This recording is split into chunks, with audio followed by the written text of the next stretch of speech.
എന്തായാലും ഇവിടെ വരെ എത്തിച്ചു. ഇനി ആ റവന്യൂ ഇൻസ്പെക്ടറുടെ സൈനോടെ കിട്ടിയാൽ മതിയായിരുന്നു. ഡീറ്റെയിൽസ് ഒക്കെ ഉണ്ടല്ലോ. അതുണ്ട്.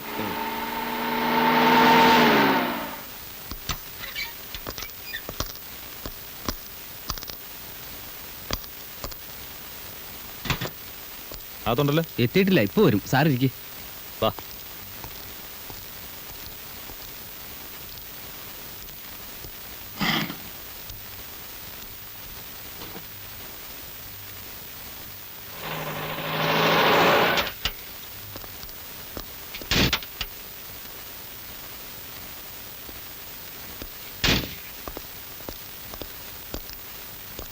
Yes, revenue intelligence officer mister Shankar. ഞാനാണ്. എന്താ വേണ്ടത്? അല്ല, ഇവിടെ വേറെ ശങ്കർ? നോ, ആ പേരിൽ ഇവിടെ ഞാൻ മാത്രമേ ഉള്ളൂ. അപ്പോ സ്വർണ്ണക്കടയിൽ റെയ്ഡ് ചെയ്യാൻ വന്നത്? സ്വർണ്ണക്കടയോ? ആര് റെയ്ഡ് ചെയ്തു? What nonsense are you talking? വല്ല സ്വപ്നം കണ്ടതാണോ അതോ കെട്ടിച്ചമച്ചുണ്ടാക്കിയ കഥയോ? പോകുന്നതിന് മുമ്പ് താൻ എന്തുകൊണ്ട് എന്നോടൊരു വാക്ക് ചോദിച്ചില്ല? ഞാനിങ്ങോട്ട് വിളിച്ചിരുന്നു, അപ്പൊ സാറും ഉണ്ടായിരുന്നില്ല. പിന്നെ ഇങ്ങനൊരു ചതി ഉണ്ടാവുമെന്ന് ഞാൻ ഒരിക്കലും പ്രതീക്ഷിച്ചിരുന്നില്ല സാർ. പട്ടാപ്പകൽ ഒരു പറ്റം പോലീസുകാരെ പമ്പര വിഡ്ഢികളാക്കി ഒരു വിദ്വാൻ സ്വർണ്ണക്കട കൊള്ള ചെയ്തു എന്ന് പറഞ്ഞാൽ ആര് വിശ്വസിക്കുമെടോ? തിരുവനന്തപുരത്തിരിക്കുന്നവരോട് ഞാൻ എന്ത് സമാധാനം പറയും? താൻ അയാളെ ഇതിനു മുമ്പ് കണ്ടിട്ടുണ്ടോ? ഇല്ല. അയാളെ കുറിച്ച് എന്തെങ്കിലും ഇൻഫർമേഷൻ തന്റെ കയ്യിലുണ്ടോ? പിന്നെ ഏത് പൊത്തിച്ചെന്നാണോ അയാളെ കണ്ടുപിടിക്കുന്നത്? താൻ എന്ത് ചെയ്യുന്നു എനിക്കറിയണ്ട, സ്വന്തം ഇഷ്ടപ്രകാരം ചെയ്തതല്ലേ. അയാളെ കണ്ടുപിടിക്കേണ്ട പരിപൂർണ്ണ ഉത്തരവാദിത്വം തനിക്കാണ്. മനസ്സിലായോടോ idiot? Yes, speaking. Be on the line. You may go. Hello. Wait. Charge എടുത്തപ്പോ തന്നെ നഗരത്തെ കിടുകിടാ ഉറപ്പിച്ച സമർത്ഥനായ ഇൻസ്പെക്ടർക്ക് പറ്റിയ ആന മണ്ടത്തരം നാട്ടുകാരും പത്രക്കാരും അറിഞ്ഞോടും. നടന്ന നാണക്കേടേ ഈ 4 ജോലികൾ അറിഞ്ഞാൽ മതി. കൂടെ വന്ന എബിമാരോട് പറഞ്ഞേരെ, കാണുന്നവരോടൊന്നും വിളിച്ചു പറയണ്ടെന്ന്. ഇന്നലെ അങ്ങടെ ലൂസി പറഞ്ഞ തന്നെ പോലെയുള്ളവർക്ക് ആരംഭസൂര്യത്തെ ഉണ്ടാവുമെന്ന്.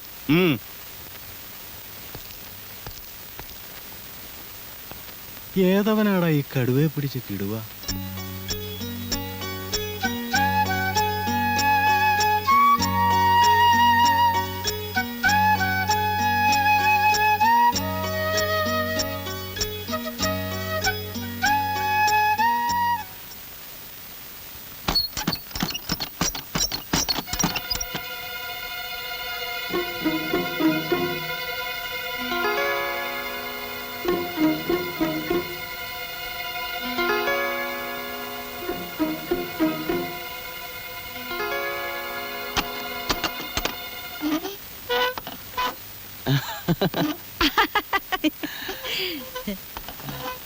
സാറിന്ന് ഓഫീസിൽ പോയില്ലേ? പോയി, പക്ഷെ ജോലി പെട്ടെന്ന് തീർന്നുകൊണ്ട് വേഗം പോകുന്നു. സാറ് ശരിക്കും പറഞ്ഞ ഭാഗ്യവാൻ തന്നെ. അത് സത്യ.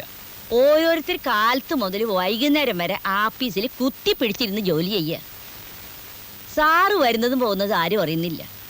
പഠിപ്പിന്റെ ഒരു ഗുണം തന്നെയല്ലേ?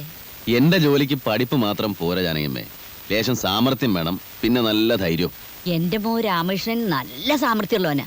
ധൈര്യത്തിന്റെ കാര്യം പിന്നെ പറയാൻ വേണ്ട. ശവപ്പറമ്പിൽ പോയി കിടക്കാൻ പറഞ്ഞ അവൻ കിടന്നോളൂ. സാറിന്റെ കമ്പനിയിൽ ഒരു ജോലി വാങ്ങിക്കൊടുക്കുവോ? അതാണ് ബുദ്ധിമുട്ട്. എന്റെ കമ്പനി പുറത്തുനിന്ന് ആളെടുക്കൂല. അപ്പൊ സാറിന്റെ കമ്പനി സർക്കാരിന്റെ ആണോ അതോ സ്വന്താണോ? ചിലപ്പോ സർക്കാരിന്റെ, ചിലപ്പോ സ്വന്തം. നന്ന ചെലവിന് പിടി. ചിലപ്പോഴേ ഞാൻ വൈകുന്നേരം വരും. ഓ, ചിലപ്പോ സർക്കാരിന്റെ, ചിലപ്പോ സ്വന്തം. എന്തുട്ട് കമ്പനി അത്?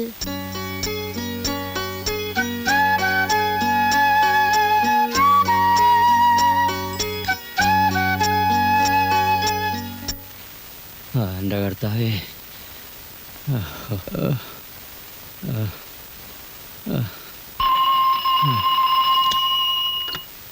ഹലോ, അതെ. ആരായാലും എനിക്ക് തരണ്ട. നേരിട്ട് സംസാരിക്കണമെന്ന്. രഹസ്യം അത്ര. ഹലോ, ഞാനാണ് ശങ്കർ എന്ന പേരിൽ രാവിലെ റെയ്ഡിന് വന്നില്ലേ, റവന്യൂ ഇന്റലിജൻസ് ഓഫീസർ. എടാ ദ്രോഹി, നീ എത്ര ലക്ഷം രൂപയുടെ മുതലാടാ കൊണ്ടുപോയത്? നിന്നെ ഞാൻ പറയുന്നത് കേക്ക്. വെറുതെ ബഹളം വെച്ച് ബീപ്പ് കൂട്ടിയിട്ട് എന്താ കാര്യം? പോയ സ്വർണം പോയിക്കോട്ടെന്ന് കരുതി മിണ്ടാതിരിക്കുന്ന തോമസിന് നല്ലത്. അത് പള്ളി പറഞ്ഞാൽ മതിയടാ. നിന്നെ കണ്ടുപിടിച്ച് ജയിലിനകത്താക്കിയില്ലെങ്കിൽ എന്റെ പേര് തോമസ് എന്നല്ല. പേര് മാറ്റാൻ ഇപ്പൊ വലിയ ബുദ്ധിമുട്ടൊന്നുമില്ല. ഗസറ്റിൽ പരസ്യം ചെയ്താൽ മതി. അല്ലെങ്കിൽ തന്നെ ഈ തോമസ് എന്നുള്ള ഒരു പഴഞ്ചൻ പേരാ. പിന്നെ നഷ്ടപ്പെട്ടതിനെ കുറിച്ച് ഓർത്ത് ഇത്രയും ദുഃഖിക്കേണ്ട കാര്യമൊന്നുമില്ല. അധ്വാനിച്ച് സമ്പാദിച്ചൊന്നുമല്ലല്ലോ. 3 വർഷം മുമ്പ് ഒരു സ്വർണ്ണക്കടയിൽ സാധാരണ സെയിൽസ്മാൻ ആയിരുന്ന നിങ്ങൾ ഇന്ന് കോടീശ്വരനായത് എങ്ങനെയാണെന്ന് എനിക്കറിയാം. ആളുകളെ പറ്റിച്ചും സർക്കാരിനെ വഞ്ചിച്ചും ഉണ്ടാക്കിയതിന്റെ ഒരു അംശം വേറൊരു കള്ളം തട്ടിയെടുത്തു എന്ന് വിചാരിച്ചാൽ മതി. പരാതിയും കേസും ഒക്കെ ആയിട്ട് നീങ്ങാനാണ് ഭാവമെങ്കിൽ നിങ്ങൾ കുഴിച്ച കുഴി നിങ്ങൾ തന്നെ വീഴും. കള്ളക്കടത്ത് സ്വർണം വാങ്ങി സൂക്ഷിച്ചതിന് കൈകളിൽ വിലങ്ങ്, ഇൻകം ടാക്സുകാരെ പറ്റിച്ചതിന് ശിക്ഷ വേറെ. ഫയലുകളും യഥാർത്ഥ കണക്കെഴുതിയ ബുക്കുകളും ഒക്കെ ഞാനിഞ്ഞ് കൊണ്ടുവന്നിട്ടുണ്ടല്ലോ. അത് ഉദ്യോഗസ്ഥന്മാർക്ക് അയച്ചു കൊടുക്കണോ അതോ? നിങ്ങൾ ആരാണ്? ഞാനോ? തന്നെപ്പോലെയുള്ള പെരിങ്കള്ളന്മാരെ പറ്റിക്കുന്ന ഒരു ചിന്നക്കള്ളൻ.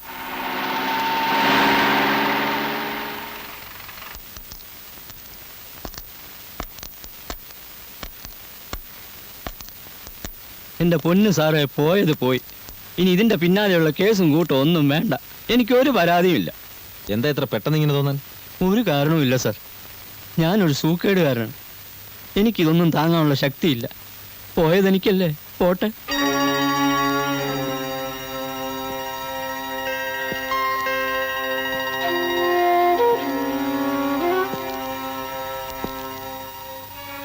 പണ്ടൊരിക്കൽ സുലൈമാൻ സാറുള്ള കാലത്താന്ന് തോന്നുന്നു ഇതുപോലൊരു വിദ്വാൻ ഏതോ രാഷ്ട്രീയ പാർട്ടിയുടെ തെരഞ്ഞെടുപ്പ് ഫണ്ട് മൊത്തം അടിച്ചുകൊണ്ട് പോയതായി കേട്ടിട്ടുണ്ട്.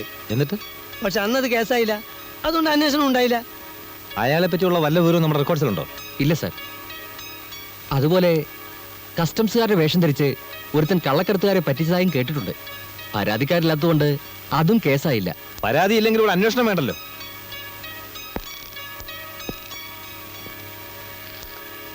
പോലീസുകാരെ പരിഹസിക്കുന്ന കാണാൻ ഇവിടെ എല്ലാവർക്കും താല്പര്യം. എന്തു വന്നാലും നമുക്ക് അയാളെ പിടിച്ചേ പറ്റൂ.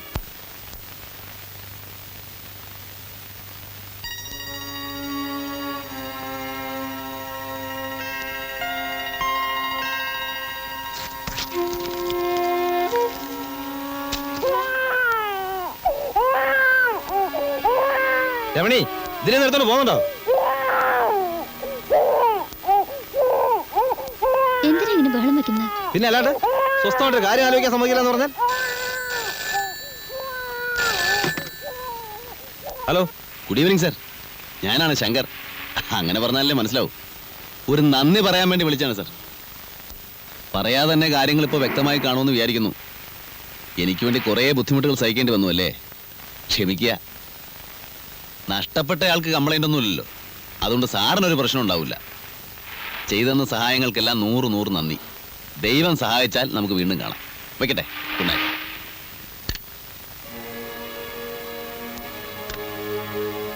ആരാ വിളിച്ചത്? നീ ആ യൂണിഫോം എടുത്ത് വെച്ചേ.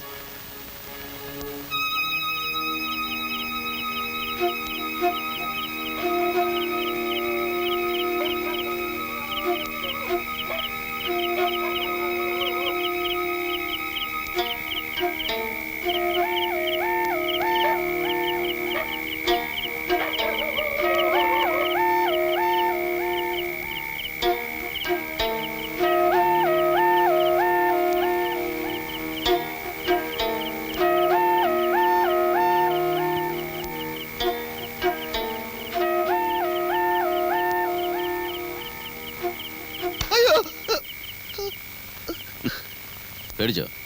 ഇങ്ങനെ പിന്നെ കൂടെ വന്ന് പിടിച്ചാൽ പേടിച്ചു പോകില്ലേ? അത്രയും പേടിയുള്ളവർ ഈ പണിക്ക് വരരുത്. നിങ്ങൾ സാധനം എടുക്കി. പോലീസുകാരെ കാണുമ്പോൾ മനുഷ്യന്റെ നെഞ്ചിടിക്കുക. ഈ കടൽപ്പാലത്തിനടിയിലും ഗുഹയിലും ശവപ്പറമ്പിലും അല്ലാതെ ഈ നാട്ടിൽ വേറെ സ്ഥലമില്ലേ? വേറെ സ്ഥലമുണ്ട്, പക്ഷെ ഈ ഇടപാടിന് പറ്റിയ സ്ഥലമില്ല. നിങ്ങളെ താമസം എവിടെയാ? അടുത്തതാണോ നമ്മൾ അവിടെ വരാം? തനിക്ക് പേടിയാണെങ്കിൽ തന്നെ വാവുക്കാനോട് പറ വേറെ ആളെ അയക്കാൻ. അല്ലോ, ബാബുക്കാനോട് പറയാനാ? മൂപ്പരെ കാണുമ്പോൾ തന്നെ നമ്മളെ മുട്ടിടിക്കും. അപ്പൊ മൊത്തത്തിൽ താൻ പേടിക്കാൻ വേണ്ടി ജനിച്ച ആളാ ആയിരിക്കും. നിങ്ങളെ പേരെന്താ? എന്തിനാ ചോദിച്ചേ ഉള്ളൂ. പൊതിയിൽ സ്വർണ്ണായിരിക്കും അല്ലേ? അത് ബാബുക്കാനോട് ചോദിച്ചാൽ മതി. കഴിഞ്ഞ പ്രാവശ്യം ചോദിക്കണമെന്ന് വിചാരിച്ചതാ. നിങ്ങളെ നാടെവിടെയാ? ഇയാളെ വേഗം സ്ഥലം വിട്. ഊരും പേരും പറയൂല? അടുത്ത പ്രാവശ്യം കാണുമ്പോൾ പറഞ്ഞാൽ പോരെ? മതി, തിരക്കില്ല. ബാബുക്കാനോട് വല്ലതും പറയാനുണ്ടാ? ഇവിടെ എല്ലാവർക്കും സുഖം, അവിടെയും അങ്ങനെ തന്നെ എന്ന് കരുതുന്നു എന്ന് പറഞ്ഞേക്കും.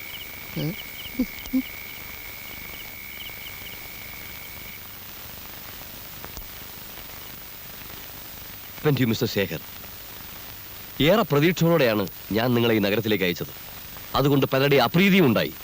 എങ്കിലും സാരമില്ല, പട്ടണത്തിൽ നല്ലൊരു ഓഫീസറെ കിട്ടുമല്ലോ എന്ന് കരുതി. But have terribly disappointed me.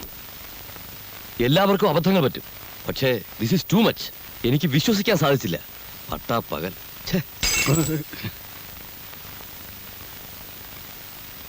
ഈ നാണക്കേട് ഒഴിവാക്കാൻ ഒറ്റ മാർഗമേ ഉള്ളൂ. അയാളെ എങ്ങനെയും കണ്ടുപിടിക്കുക. I repeat, at any cost find him. That's all for the time being, gentleman.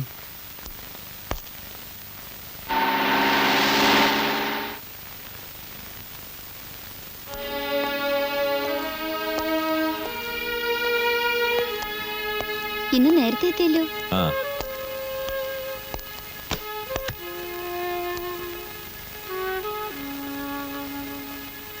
എന്താ സുഖമില്ലേ? ഓ ഒന്നുമില്ല, നീ ഒരു ചായ ഇട്.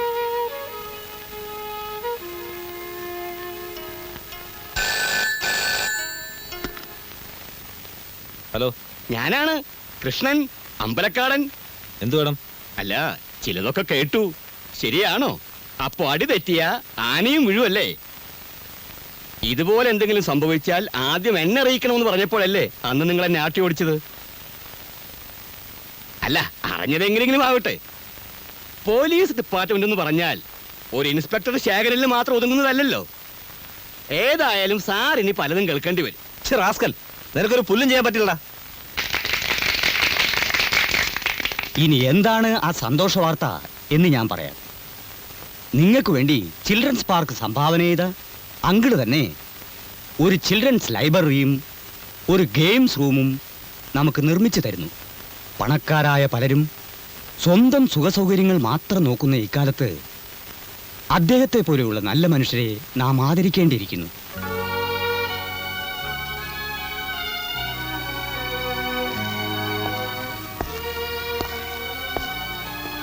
കുട്ടികൾക്കെല്ലാം അങ്കിളിനെ നേരിലൊന്ന് കാണണമെന്ന് വലിയ നിർബന്ധം.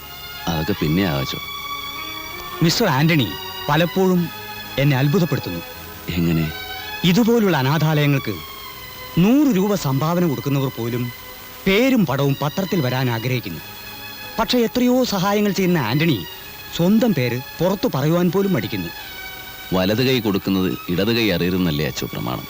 പേരെടുക്കാൻ വേണ്ടിയാണെങ്കിൽ സഹായം എന്ന വാക്കിന് തന്നെ അർത്ഥം ഉണ്ടാവില്ലല്ലോ. ശരിയാണ്. ഞാൻ മറ്റേ കർത്താവിന്റെ അനുഗ്രഹവും എപ്പോഴും മോനുണ്ടായിരിക്കും.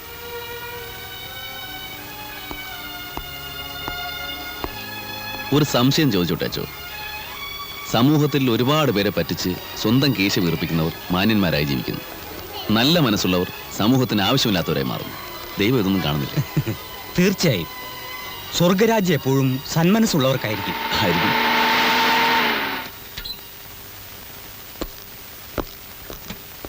എന്താ പോലീസ് ഇവിടെ? എവിടെയെങ്കിലും കുട്ടികൾ നഷ്ടപ്പെട്ടിട്ടുണ്ടാവും. ഉം. അവരെ അന്വേഷിച്ചു വന്നതായിരിക്കും. ആ ശരി, ഞാൻ വരട്ടെ. ഈശോമിശിഹായെ സ്തുതിയായിരിക്കട്ടെ. ഇപ്പോഴും എപ്പോഴും സ്തുതിയായിരിക്കട്ടെ.